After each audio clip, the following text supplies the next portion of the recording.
Hi, everyone. Judge Andrew Napolitano here for Judging Freedom. Today is Thursday, November 14th, 2024. Professor John Mearsheimer joins us now. My dear friend, always a pleasure. Thank you for joining us. I do want to spend some time with you, Professor Mearsheimer, on the potential adversity between the United States and China. I know this is a field about which you've studied, written, and lectured. But before we get there, what do you think the Kremlin's reaction has been to the election of Donald Trump and the national security state nominees he has offered thus far? I think when the Russians look at what's happening, they expect more of the same. I think the Russians understand that you really can't trust the Americans. And the idea that Donald Trump has some magic formula that can put an end to this war quickly that works to Russia's advantage is delusional. And I think the Russians understand that this one is going to be settled on the battlefield. So I don't think it makes much difference to Putin and company who's in charge here in the White House. Can you foresee any circumstances under which the war is amicably ended? That is, Vladimir Putin puts his signature on or authorizes Sergei Lavrov to put his on a document that's negotiated with Vladimir Zelensky on the other side. Well, there's two ways the war can end. And in both cases, you could have a signed document. One is a frozen conflict, in which case there could be a signed document freezing the conflict, much like what you had ending the Korean War, or you could have a genuine peace agreement. And I think what you're getting at is whether or not there's any possibility of a genuine peace agreement that Putin would agree to. I think there is almost no chance that that would happen. Is there any question in your mind, Professor Mearsheimer, that the Russians are very likely to achieve their goals militarily in Ukraine and that they are nearing those goals? I think that, first of all, we don't know exactly what their goals are. We can hypothesize what their goals are. As you know, I've long hypothesized that their goals are to capture about 40% of Ukrainian territory. They already control 4 oblasts and Crimea. And I think they'll try to take at least 4 more oblasts and end up controlling, about 45% of Ukrainian territory. And they'll incorporate that into Russia. They'll annex that territory. And then they also will want to go to great lengths to make sure that Ukraine is a dysfunctional rump state. And of course, whether or not they can capture all of that territory depends on what happens on the battlefield. And all the evidence at this point in time, coupled with the fact that Donald Trump is now in the White House and does not have much interest in continuing to support Ukraine, tells me that the Russians will win this war and be able to conquer considerably more territory than they now control. So the Russians are in the driver's seat, and there's just not much we can do to stop them. Is Trump's claim that he could or would or knows how to end the war in 24 hours essentially nonsense? Yeah, it's not a serious argument. I mean, and that's why he won't tell you what the magic formula is. There is no magic formula here, unless you're willing to make the necessary concessions that the Russians require. And I don't think that is in the cards. All the evidence is that Trump himself and his advisors would be unwilling to, one, recognize Russia's annexation of the 4 oblasts plus Crimea, give up on bringing Ukraine into NATO, sever all security ties between between Ukraine and the West, especially the United States, and then make sure that Ukraine is militarily weak moving forward. Those are the conditions that the Russians insist on. And I find it hard to imagine Donald Trump and his advisors buying onto that deal. Suppose Trump pulls a fast one. Professor Doctorow, Gilbert Doctorow, offered this and insists on new elections in Ukraine. So what? I mean, even if you got somebody who was interested in some sort of uh, uh, plan for putting an end to the war, that person is not going to get elected if he or she says that they will recognize Russia's annexations and they will be willing to eliminate all security arrangements with the West. That person is not going to get elected, and that's what's necessary to make this work. But let's put that aside. Let's assume I'm wrong. The question you have to ask yourself is whether the United States is willing to accommodate Russian demands. Do you think that Marco Rubio and these other individuals who Trump has appointed will be willing to go along with a peace deal that makes it clear that Russia won? I mean, that's what we're talking about here when you talk about Russian demands. The Russians are basically saying, we won this war, and we want terms that reflect the fact that we have won the war. Right. And you can't blame them. Of course you can't. But right, at the same time, you know very well the United States is not going to admit that Russia won. Right. We'll do everything we can do to prolong this conflict, even once the shooting stops, to prolong this conflict for as far as the eye can see. Maybe this is an unfair question, but I'll throw this softball to you anyway. Can Marco Rubio command the international respect that Sergei Lavrov does? No American Secretary of State could do that because we've done so much damage to ourselves. We've, spent the last couple decades shooting ourselves in the foot time after time. There's hardly any respect for the United States outside of the West at this point in time. And I don't think that there's any person who could be appointed Secretary of State who could rectify that problem over the next 4 years. And well, I disagree with you. I think I am talking to someone right now who, if he were appointed Secretary of State, could rectify that problem. The issue is who would appoint you. The answer is you. And nobody else. Maybe there are 5 or 6 other people who would appoint me, but none of them have any real power. Right. Ron Paul would appoint you. Wow. The issue of whether or not Trump and Putin spoke, do you have any knowledge on this? The Washington Post insisted on the CIA version of this, that Trump and Putin spoke, and Trump said, don't accelerate the war. The Russians say we never spoke, and the Trump transition team is remaining silent. The big picture here, since it's the Washington Post, we assume the CIA is behind it. Does the CIA want this war to continue? And is this something that President Trump will have to confront, an adversarial relationship with the Central Intelligence Agency on this war? Well, he has an adversarial relationship with the intelligence community in general and the CIA in particular for all sorts of other reasons going back to the 2016 election. I mean, Trump not only distrusts the intelligence community, he loathes the intelligence community. And this is just another dimension to that problem.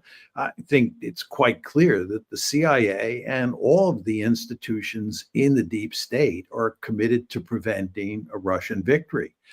And they don't want to accommodate the Russians. They want to continue to figure out different ways to help the Ukrainians, if not defeat the Russians, at least stalemate the Russians and bleed them. So I think that the CIA is probably interested in continuing the war. What do you think the EU and NATO elites are thinking now? You have I'll call them nominees. They're not nominated until he signs documents, which he can't do till after January 20th, but avoiding that technicality. The nominees for State Defense and National Security Advisor are as bellicose as the people that occupy those jobs right now. They just happen to have an R after their name instead of a D. Well, I think they were initially horrified by Trump's election because Trump clearly wants to put an end to NATO, and he would like to get out of Europe. He'd like to have good relations with the Russians. And this scares the living bejesus out of the European elites. But if you look at the people that Trump has appointed to these important security positions, they're not people who want to leave Europe. And in fact, most of them are neoconservatives who want to stay everywhere we are now located and fight all the wars that we're now fighting. So I think the European elites are probably breathing a sigh of relief given the appointments that Trump has made. One of the national security people, my former colleague at Fox News, Pete Hegseth, wants to bomb Tehran.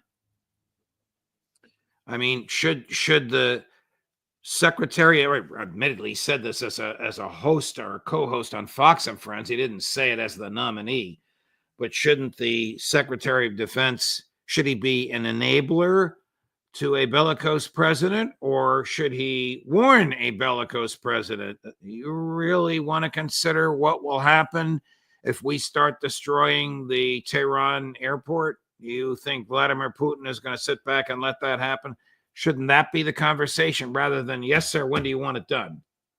Of course. I mean, I think that the group of people who Trump has so far appointed, and he's filled almost all the important national security positions, are all super hawks on Iran. The question is, will they act on their rhetoric when they are in real positions of power? As you know, when you're on Fox News, it's easy to say almost anything and get away with it because it has no real consequences. You're not in charge. Right. But you're the Secretary of Defense or you're the President of the United States, and you're making decisions that have huge consequences, and I mean huge consequences. You're probably going to tone down your rhetoric and you're going to change your views or alter your views somewhat. And I just hope that all of these superhawks on Iran think through what the consequences would be of an American-Iran war, and they back off, just as the Biden administration did. Here's a very animated Pete Hegseth talking about bombing Iran. Now, he's doing it in his context as a guest on his own show. So there are three other hosts this day because he's a host on weekends. This is a weekday show. This is a role that he filled regularly. It's a role that I filled when I was there, but my area, of course, was the law and the judiciary and the Constitution. But he's rather bellicose here. I'd like your thoughts on this. He's talking about changing rules so they are advantageous to us, and if necessary, bombing the cultural sites in Tehran. Cut number 5. Sometimes you have moments, Steve, and I happen to believe that we can't kick the can down the road any longer in trying to prevent Iran from getting a nuclear bomb. They used the killing of Soleimani as an excuse to say, we're scrapping the Iran deal. We all know they were scrapping it anyway. So what better time than now to say, we're starting the clock. You've got a week. You've got X amount of time before we start taking out your energy production facilities. We take out key infrastructure. We take out your missile sites. We take out nuclear developments. We take out popular capabilities. Or, you know what, take out a Quds headquarters while you're at it if you want. I understand that's not a popular idea. If we're going to fight to prevent Iran from getting a nuclear bomb, this regime, then we need to rewrite the rules that are advantageous to us. I don't want to hit cultural sites on purpose, but if you're using one to harbor your most dangerous weapons, then that should be on the target list. Doesn't Iran already have what it needs to put together offensive nuclear capability? Yeah, he's talking about taking out that nuclear capability before Iran actually develops a bomb. That's what he's talking about. And all I would say is that if we were to pursue the policy he just described, that would guarantee that Iran would eventually get a bomb. And once they got a bomb, they'd be mad as hornets, and this would not be to our advantage at all. You want to understand that in the early Cold War, we thought about doing the same thing to the Soviet Union. The Soviet Union had a nascent nuclear program. We had a rather well-developed nuclear program. We wanted to keep that advantage, and we thought about attacking the Soviet nuclear capability. And we decided not to do it because, excuse me, we understood we could take it out. There was no question about that, but they would rebuild it and they would end up with a nuclear arsenal. And the relations between the United States and the Soviet Union would be poisonous. So we didn't do it. And the same basic logic applies here. We can take out Iran's nuclear capability in all likelihood at this point in time. But the question then remains, what will happen after that? If we did as he suggested and destroyed infrastructure as well, do you think that Vladimir Putin would sit back and do nothing? It's very hard to say. Very hard to say. The It's Russians, scary to contemplate, isn't it, Professor? It is scary to contemplate. It's hard for me to imagine the Russians getting involved in a war between the United States and Iran, getting directly involved simply because they are deeply involved in the Ukraine war. And this is a matter of first things first. You know, they want to take care of Ukraine. But I think there's no question that the Russians would help the Iranians. And over time, they would probably help them more and more. And that would mean that the United States and Russia would be at each other's throat in Iran, as well as in Ukraine. And this would not be a good situation. Of course, I may be wrong here, and the Russians may simply come to the aid of Ukraine. It is possible. Right. I don't think it's likely, but I do think it's possible. I think we're playing with fire here. The fact is that the United States is filled with people who believe that we can use the big stick to solve every problem and to beat back every adversary. And the Israelis, by the way, have the same mentality. And I don't understand why we don't recognize that there are just limits to what you can do with military force. And the idea that you can bash Iran, you can bash Russia, you can bleed Russia white in Ukraine, all of these ideas have led to nothing but failure. Continuing to go down this road makes no sense to me. Senator Rubio, Congressman Waltz, who's to be the national security advisor, and Pete Hegseth all describe themselves as China hawks. What does that mean to you?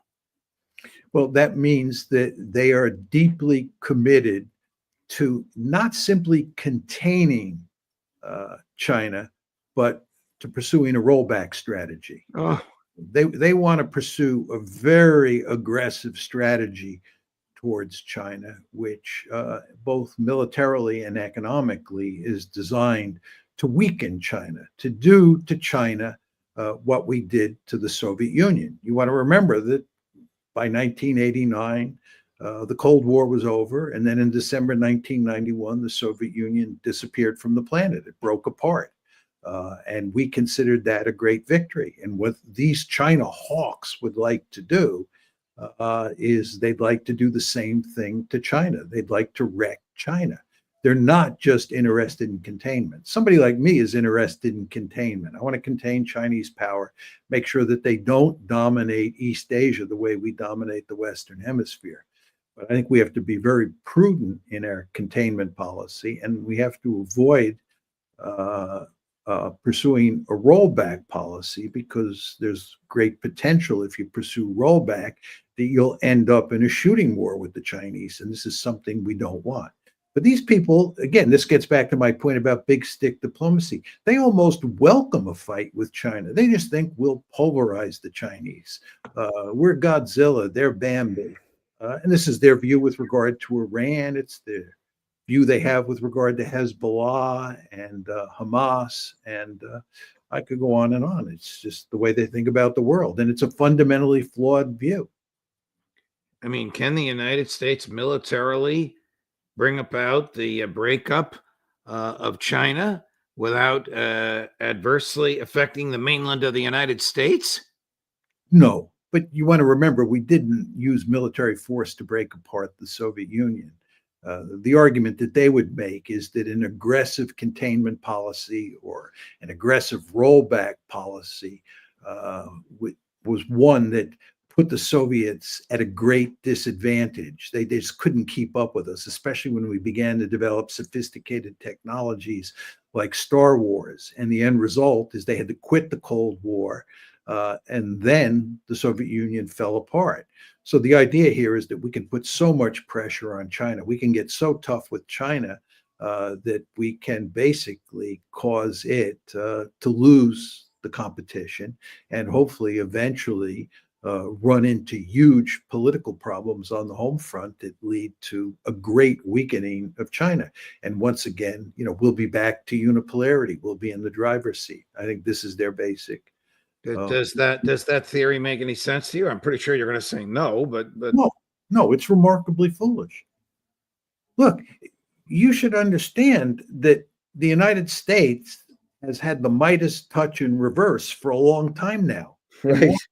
One of the reasons that Donald Trump got elected is the American people understand that we have leaders who are not very successful at executing foreign policy, and by the way, domestic policy as well. That's why Trump got elected. And Trump was elected to sort of change our foreign policy. He said he was going to do things differently. He was going to clean house, and he was going to, change relations here, there, and everywhere and solve this problem. Well, and look, that. as I said earlier, he's appointed the same neocon mentality as we have now. They just have R after their name instead of D. What's the difference between Tony Blinken and Marco Rubio? Oh, there's a fundamental difference. Tony Blinken is an incompetent, and Rubio is at least competent. They both have foolish views. That's your point, and I certainly agree with that. Right. But Rubio will be an improvement over Blinken because Blinken has set such a low bar simply because he's just incompetent. I mean, if you go outside the United States and you talk to people and you mention Tony Blinken's name, people just roll their eyes, and they do that for good reason. And I'm disappointed that Rubio is the Secretary of State, as you can understand. But Rubio is, I think, he's intellectually more competent than Tony Blinken. Is China in play to protect Iran's nuclear capabilities? Does China wish to purchase any of that or benefit from it or fear its gradation by the Israelis and the Americans? Well, you want to remember that when the JCPOA, the original arms control agreement that the Obama administration played the key role in crafting, that at that point in time, both the Chinese and the Russians worked with us to craft the JCPOA. The Russians and the Chinese have no interest in nuclear proliferation taking place, and they wanted to prevent Iran from going nuclear. So we were all together at that point in time. But given developments since then, I think both the Russians and the Chinese have different views about Iran and Iranian nuclear weapons. I don't think they're anywhere near as committed, either country, to preventing Iran from acquiring nuclear weapons. So I think that we're going to have a tough time if Iran begins to go down the nuclear road, getting the Russians and the Chinese to work with us, as we did when we crafted the JCPOA, to prevent that from happening. And furthermore, I think the Russians and the Chinese are going to help the Iranians in all sorts of ways. And that may even be true on the nuclear front. As we've talked about before on this show, it's very important to understand that American policy has driven the Russians, the Chinese, the Iranians, and the North Koreans close together. They now form a rather tight bloc. And in that world, if Iran begins to go down the nuclear road, I would not be surprised if the Chinese and the Russians don't say much, or if they say something against Iran taking that path, they don't back it up in any meaningful way. And in the end, Iran gets nuclear weapons. I don't understand why Iran doesn't have nuclear weapons already. If I were the Iranian National Security Advisor, they would have had nuclear weapons a long time ago. But given the direction that we're moving in, given the views of people that President Trump has just appointed, or President-elect has just appointed, the incentives, in my opinion, for the Iranians to get nuclear weapons sooner rather than later are very great.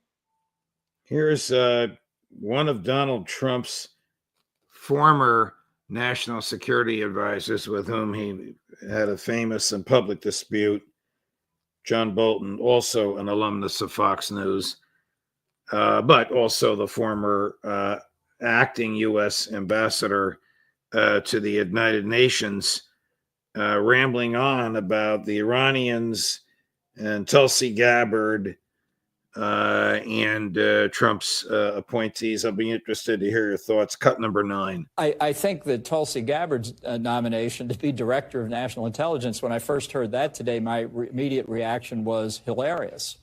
Why? She's totally not competent for that job. Gates is the worst. She may be tracking in at the second worst. Haven't had a lot of time to do research on the Tulsi Gabbard nomination, but let me bring you to January the 8th, 2020, congressional briefing after President Trump's correct decision to eliminate Qasem Soleimani, the head of the Iranian Quds Force. Tulsi Gabbard said in an interview with Jake Tapper that the briefers who described the reasons for the elimination of Qasem Soleimani and how it carried out, she said they provided vague comments, no justification whatsoever for this illegal and unconstitutional act of war that President Trump took. So now is she prepared to obey the orders of a man who committed an illegal and unconstitutional act of war as Director of National Intelligence? Is that the kind of person Donald Trump wants to head that important function? I've believed for a long time that ODNI should be abolished, and now there's another reason to abolish it. Let me say that I agree with her that the murder of Soleimani was illegal and unconstitutional. How she's going to restrain Trump, who ordered that on the advice of John Bolton, who knows? Look, Bolton is ecstatic about the appointment of people like Michael Waltz and Marco Rubio and the new Secretary of Defense, because they are basically neoconservatives like he is. Right. He doesn't like Tulsi Gabbard for the same reason he didn't like J.D. Vance. These are people who are interested in restraining American foreign policy. And anybody who's interested in the policy of restraint is anathema to John Bolton, because he's never seen a war he didn't want to fight. And the question you have to ask yourself is, how wise do you think John Bolton's views are? And in my opinion, John Bolton has proven at point after point that his view of foreign policy leads to one disaster after another. But he's Lindsey Graham with an ugly mustache. I mean, it's the same. I don't want to get personal. It's and I apologize. It's the same. I never met a war I didn't want somebody else to fight attitude. Yeah, that's exactly right. I mean, Bolton's a super hawk. And you want to remember, he's one of the principal proponents of pulling out of the JCPOA. And look how well. What is the JCPOA? This was the nuclear agreement that the Obama administration crafted to prevent Iran from acquiring a nuclear weapons capability. And President Trump, after he was elected, pulled out of that deal. He pulled out in 2018. And a lot of people, me included at the time, said it was a remarkably foolish idea, because as long as that deal was in place, there was no way Iran could even get close to developing nuclear weapons, because there were so many limits placed on its nuclear program. But the Israelis didn't buy that argument at all, especially Benjamin Netanyahu. The Israel lobby here in the United States didn't, and the Trump administration and people like John Bolton didn't. So they created a situation in 2018, where President Trump pulled out of the JCPOA. And as soon as that happened, the Iranians began to develop all sorts of capabilities that brought them very close Right. to having nuclear weapons. They began to enrich uranium in ways that they were prohibited from doing under the JCPOA. And now we're at a point where people are talking about bombing Iran because the Iranians are so close to having a nuclear weapon. It would have been Should much we be better. bombing countries that have nuclear weapons who fail to comply with the restraints on them imposed by the UN? You know where I'm going, of course. I'm not sure what your question is. Is it legal? Should we be bombing other countries that are developing or have nuclear weapons without the approval of the UN, which is the argument that Netanyahu and company are making about Iran, because he has his own nuclear weapons and God only knows how he got them. He stole the technology from us. No, we should not be bombing countries that have nuclear weapons because in most cases they have the capability to retaliate against us. And as I said, if somebody has built a nuclear weapon already, then they have that capability and they will rebuild their nuclear arsenal after you bomb it. And with regard to a country that doesn't have nuclear weapons, it's almost going to always be the case that that country is well on its way to acquiring nuclear weapons and has the nuclear know-how. So the same basic logic applies. There's just not much point, in my opinion, in attacking those countries. The truth is, the best way to make sure that Iran doesn't get nuclear weapons is to remove the threat of attacking Iran that motivates the Iranians to acquire nuclear weapons. And we're incapable of doing that. And if anything, what we do is we up the ante all the time. We increase the threats that we offer to the Iranians. And that just incentivizes them to get nuclear weapons. What we should do is back off. What we should have done after we worked out the JCPOA was done something to work out a détente or a rapprochement between the West and the Iranians, so that, again, we eliminated the incentive for them to get nuclear weapons. And I think that policy, coupled with the JCPOA, which we might have been able to renew, was the best way to deal with the Iranian nuclear problem. But instead, what we did is we pulled out of the JCPOA, which allowed them to enrich uranium. And then what we did was we threatened the Iranians at every turn, which gave them an incentive to develop nuclear weapons. Why didn't that agreement cover Israel? One very simple word: the Israel lobby. I mean, Right. It's, Here's and by the way, just very quickly, Israel and the lobby were key players in getting the United States to pull out of the JCPOA. Remember, Right. some of Benjamin Netanyahu's early trips to Congress, his early trips to Capitol Hill, were designed to sabotage the Iranian nuclear deal. correct. Before we go, here's the Secretary of Defense nominee at his Zionist best, cut number 10. Anyone that wants to take the stage and talk about dual loyalty is dead wrong. What this organization represents, what Western civilization represents today, is an understanding that Zionism and Americanism are the front lines of Western civilization and freedom in our world today. And what better time for that relationship? From the scrapping of the terrible Iran deal to the embassy move, the recognition of Jerusalem as the capital of the Jewish state, and the recognition of the Golan Heights, this president is a true friend of the state of Israel.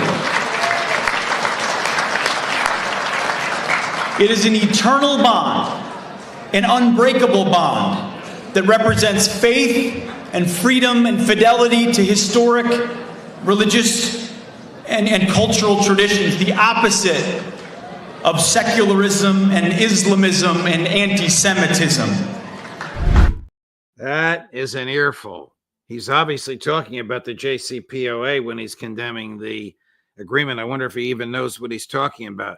He's about to administer a budget of $850 billion and manage 3 million human beings who have the greatest lethality on the planet. Does he know what he's talking about? No, he not only doesn't know what he's talking about. I mean, he's just your typical super hawk. And those kind of views are going to do nothing but get us in trouble. But the other major problem that he faces is he has no management experience. The Pentagon is a huge, sprawling bureaucracy. And to run the Pentagon, you have to have some experience running a large-scale organization. Otherwise, you're going to get into really deep trouble. This is what happened to Les Aspin when he went from being the chairman of the House Armed Services Committee to being Secretary of Defense. Aspin knew a lot about defense issues. He was certainly more sophisticated than Hegseth is. But the fact is that Aspin was overwhelmed by the job because he just didn't understand how to manage the Pentagon. I don't see how this guy is going to be able to manage the Pentagon simply because he has no experience running a large-scale bureaucracy. If you look at General Austin, whatever you think of his views about foreign policy, he was a high-level Army general who has much experience running large-scale military organizations, and he has had no problem running the Pentagon, at least that we know of. I'm not sure that's going to be the case here. And when you marry that fact with his views, it's probably the case that he's not going to last very long in the job. Colonel McGregor made the same prediction for the same reasons. Professor Mearsheimer, a pleasure, my dear friend. Thank you for all your time. Thank you for letting me go all over the place, from the Kremlin to China to the Pentagon. Much appreciated, my dear friend. You're more than welcome. We'll see. I hope we can see you again next week. Definitely. Thank you. Coming up at 4 o'clock this afternoon Eastern, Aaron Mate, Judge Napolitano for Judging Freedom.